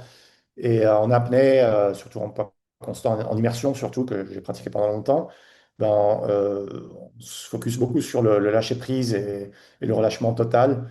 Donc on est vraiment, surtout dans la phase de chute libre, mais même après d'ailleurs, on est souvent dans cette optique-là. Et j'ai remarqué des fois que ben, faire face à la narcose, il fallait être un petit peu plus éveillé, on va dire, un peu plus Hmm. dans le ici et maintenant, donc être Mhm. présent. Donc j'essaie vraiment de me focaliser sur les sensations, les informations que je recevais euh, à chaque seconde, à chaque fraction de seconde. Essayer d'être vraiment dedans, dans le présent. Et dès le départ, d'ailleurs, dès le début, j'évitais même de fermer les yeux durant la préparation. Je gardais les yeux ouverts, je regardais un petit peu autour de moi. Après, sur la gueuse, l'inconvénient, c'est que tu vois rien, en fait. Tu vois que le métal de la gueuse, le tube Hmm. en métal. Et il n'y a rien qui défile, en fait, tu vois pas la corde. Donc ça fait un peu, ça participe, je pense, aussi à la narcose. En plus, ça peut tourner dans tous les sens aussi, parce que Ah ouais, ok, je pensais que c'était ouais, statique quand même. ça dépend un peu des courants. C'est une distance tellement longue que ça peut partir un peu dans tous les sens. Et je crois que ça favorise aussi la narcose. C'est un petit peu, ça donne un peu Une le danse, tournis. quoi, un peu. Exact. L'ascenseur de l'enfer. Bon, ouais, t'es heureux d'avoir fait ce record? Oui, ben, franchement, ça a été un gros soulagement quand je l'ai fait, parce que ça a pris, comme je t'ai dit, beaucoup plus longtemps que prévu. On a un petit peu galéré, il faut le dire. À C'était vaincre dur. sans péril, on triomphe sans gloire. Voilà. Et avec l'équipe aussi, qui m'ont beaucoup soutenu, mais qui étaient des fois un petit peu déçus aussi quand moi, je n'arrivais pas à faire mes protocoles de surface correctement, plus déçus que moi même. Donc, il y a beaucoup de trucs à gérer qui étaient assez difficiles. Donc, quand je l'ai fait, quand j'ai vu le carton blanc, c'était vraiment un soulagement, mais Hmm.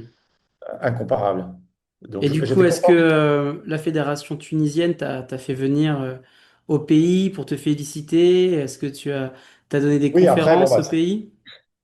oui, après, c'était la folie parce que je ne m'y attendais pas du tout. Parce que, d'une part, bon, c'est de l'apnée, c'est pas du foot qu'on fait. Et quand on s'entraîne comme ça pendant plusieurs mois, pendant plusieurs années, un petit peu dans son coin, perdu, je sais pas où, avec les mêmes une, deux ou trois personnes au maximum tous les jours, on perd un petit peu le contact avec la réalité, en fait, avec le temps qui passe, avec la réalité ailleurs, avec la politique, avec les choses qui se passent. Et on ne se rend pas compte, en fait, on ne se rend pas compte des mètres qui augmentent petit à petit. Et tout d'un coup, bah, on est à 150, on est à je sais pas où. Et j'ai pas du tout réalisé, en fait, ce que j'avais fait. Euh, et quand je suis arrivé en Tunisie, bah, c'était assez marrant parce que dès le moment où l'avion a atterri, en fait, donc il y a des gars qui sont venus nous chercher dans l'avion, qui nous ont fait passer par le VIP où d'habitude les équipes de foot passent. Et on a été reçus par le ministre, en fait, le Premier ministre et le ministre des Sports. Il y a eu une réception, il y a eu les télés, machin. Donc en Tunisie, c'était vraiment devenu l'apnée, c'était tout d'un coup devenu presque, peut-être pas au même niveau que le foot, mais peut-être presque au même niveau que le tennis, parce qu'il y a une championne de tennis tunisienne qui avait beaucoup fait parler d'elle. Et donc tout d'un coup, l'apnée, c'est devenu euh, le sport en vogue en Tunisie. Donc il y avait des gens qui me reconnaissaient dans la rue, ou quand je me suis arrêté par un flic, il disait, ah, c'est vous le record là, Donc c'était assez rigolo, c'était assez marrant. Et Ça faisait plaisir, évidemment. qu'est-ce qui explique du coup que bah, si l'apnée ça commence à se démocratiser en Tunisie, chez les hommes, je crois que dans le classement Free Diving Ranking, je peux 3 ou 4 personnes qui font de la profondeur et quand on mélange profondeur et piscine, on est pourquoi presque à 10 gars ou 14 gars maximum. Qu'est-ce qui fait qu'il y a aussi peu de Tunisiens en profondeur ou même en apnée piscine? Écoute, il y a très peu d'apnéistes tunisiens, mais je peux te dire qu'il y a probablement des Chasseurs. milliers de chasseurs sous-marins. Ouais, Les ouais. chasseurs sous-marines, c'est impressionnant dans tous ces pays, en Afrique du Nord ou dans les pays arabes en général. Puis surtout en Afrique du Nord, surtout en Mm. Tunisie, bon, aussi en Algérie évidemment. Il y a une il y a une connexion avec la mer qui est ancestrale, on va dire. Les gens pêchaient depuis des centaines d'années. Et il y a aussi la pêche au corail, la pêche aux éponges depuis longtemps, hein, qui se faisait en apnée, et la chasse sous-marine. Ben, moi, j'ai commencé comme ça, puis même à l'école, quand j'étais gamin, ben, j'avais plein de collègues, enfin Mm. de camarades qui faisaient de la chasse sous-marine. Tout le monde faisait de la chasse sous-marine. Ça me fait penser à Abdelatif Alouache, qui a l'avant Bien d'être sûr. un champion de profondeur, et c'était surtout un chasseur Oui, oui, qui chassait pour manger aussi. évidemment, exact. C'est vraiment le sport. C'est pas très très très connu autant que le foot, mais je crois que les gens se débrouillent beaucoup mieux qu'en foot, en tout cas là. Mais c'est vrai que dans l'apnée pure, ça manque un petit peu de. Les raisons, je ne sais pas, c'est peut-être parce que bah, déjà la chasse, c'est vraiment une très très grosse passion et la plupart de ceux qui la pratiquent, en général, ne font pas forcément le pas vers l'apnée. Moi, si, dès le départ, en fait, moi, quand je faisais de la chasse sous-marine au début, quand j'étais petit en Tunisie, bon, c'était pas trop disons, ma priorité d'aller tuer un animal ou d'aller sortir un poisson de l'eau. Moi, ce qui m'intéressait, c'était de rester le plus longtemps possible sous l'eau, de descendre le plus profond possible. Je ne savais même pas compenser, mais c'était ça ce qui m'intéressait, pas d'aller tuer des poissons. Mais bon, là-bas, je crois que les gens sont plus intéressés par le côté chasse Pratique, et au final. Le côté pratique voilà. aussi d'avoir du poisson, quoi. Oui. Après, il y a peut-être d'autres raisons, hein, socio-économiques Hmm. ou d'autres, mais il y a un talent et un potentiel énorme. Et énorme. t'aurais pas envie des fois de monter une petite équipe de genoux là et d'aller avec plein de genoux, je sais pas, au championnat du monde AIDA par exemple, avec une grosse équipe de Tunisiens? Si, pourquoi pas, bien sûr, ça pourrait être super intéressant, surtout avec les jeunes, je pense que c'est surtout en ce moment, ça peut être intéressant que les jeunes, la nouvelle génération, trouvent une inspiration et un truc qui change un petit peu du quotidien, qui n'est pas très, très rose en ce moment. Donc, évidemment, si, certainement, Et puis d'ailleurs, bon, j'essaye d'organiser des stages. Des fois, quand je vais là-bas l'été, ben, dès que j'ai le temps, d'organiser quelques stages. Et c'est pas toujours évident de trouver le temps avec les autres sponsors, mais c'est un truc qui me tient à cœur, c'est sûr. Et donc aujourd'hui, toi, tu gagnes ta vie grâce aussi au ministère des Sports tunisien qui te finance et d'autres sports qui viennent compléter tes sources de revenus. Plus le ministère. Non, malheureusement, ça a pas beaucoup duré avec eux. Il y a eu quelques mésaventures, mais finalement, j'ai réussi à décrocher quelques sponsors privés. Ok. Tous tunisiens, donc j'ai un petit peu de mal à trouver des sponsors internationaux. D'une part, bon, c'est l'apnée, comme je te disais, on n'est pas très très connu, on n'est pas assez visible encore. Il y a très peu d'apnéistes qui arrivent à vivre de leur passion. Donc, je manque de sponsors internationaux. J'aimerais bien en trouver qui soient un petit peu plus international. Mais sinon, oui, c'est surtout là, en Tunisie que il y a surtout trois boîtes, trois sociétés qui me soutiennent. Ok. Bon, en tout cas, c'est super que tu puisses en faire ton métier. Quelles sont tes ambitions maintenant? Est-ce que tu veux aller battre Alexei Molchanov qui a fait 156 mètres en variable? Est-ce que tu veux aller titiller Arnaud Gérald qui a les records en bipalme? Voilà, quelles sont tes ambitions, Walid? Bon, Bipalm, ils sont un peu loin là. Arnaud, je me connais avec lui, on partage beaucoup. C'est un bon ami aussi, un bon pote. On était aux Bahamas ensemble pendant 3 mois là. Et pour le Bipalm, ça n'a jamais été vraiment ma grosse passion. Après, c'était une belle découverte, mais bon, c'est peut-être un autre jour. Par contre, j'aime bien mieux la mono. Je préfère la mono, la monopale. C'est vraiment un truc que j'aime beaucoup. J'aime beaucoup le mouvement, ce que ça représente. Euh, enfin, mais bon, ça prend un certain temps, évidemment, pour atteindre disons, pour progresser en poids constant, c'est une planification qui prend plusieurs années, quoi. Hmm. Pour le poids variable, pourquoi pas? Euh, c- ben, c'est un petit peu aussi pour ça que je suis venu à Charmes, je ne vais pas le cacher. Ah, mais Euh, voilà, on y arrive. donc, oui, voilà, c'est vraiment l'endroit où on peut faire ça, quoi. Il y a pas d'autre endroit au monde où on peut pratiquer le poids variable de manière sûre Hmm. et en plus en ayant toute l'infrastructure ici à côté, enfin, hospitalière et tout ça. Hmm. Oui, parce qu'on le Donc, rappelle, à Sharm el-Sheikh, il y a un caisson de décompression. oui, Et voilà. c'est pas comme en Grèce, ici on les laisse rentrer les freedivers dedans. Oui, c'est important. Ça, c'est vraiment important, oui. C'est important de bien, d'avoir tout le plan d'évacuation, enfin, toute la sécu bien carrée, c'est sûr. Donc, pourquoi pas? Ben, écoute, moi, ça dépend beaucoup. Je le dis toujours. En fait, c'est la mère qui décide. Hein. C'est pas vraiment moi. C'est pas moi. Je fais de mon mieux pour m'entraîner. Et Hmm. après, on verra comment se passent les entraînements. À la Toul Euh, El-Bar. ça, c'est égyptien, je crois. Ouais, c'est plus. Comment tu dis en Tunisie pour te dire tout droit à la mer?